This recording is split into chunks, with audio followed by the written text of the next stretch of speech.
in a lot of ways, this movie would have never happened without the man right here, Ben Dickey.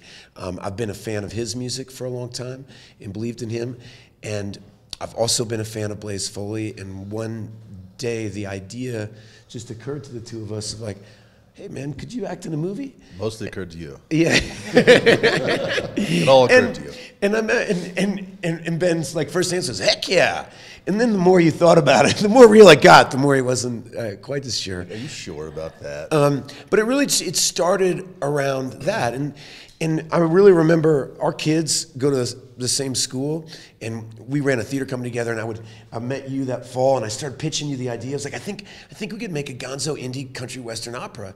I think the interesting thing that I picked up on from one comment last night after the screening, someone goes, "Oh, your character that you played was so interesting because he's kind of a jerk, but he's funny, and he's kind of a junkie guy." And I was like, "Oh, that's really interesting. You know nothing about Townes Van Zandt at all."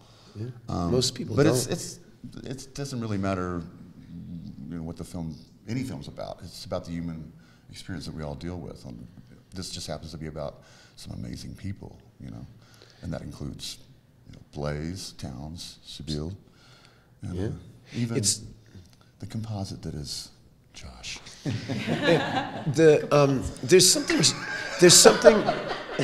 There's something shamanistic about acting at its best. Like when you see a performance at a real high level, there's something like a shamanistic dance about it, to be honest.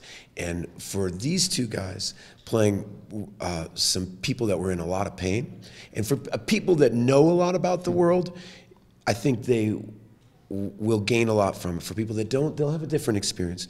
But it was awesome for us to kind of try to create this world, and really difficult for these two guys to be these human beings. And if you're going to be them in an authentic way in front of a camera, it's really.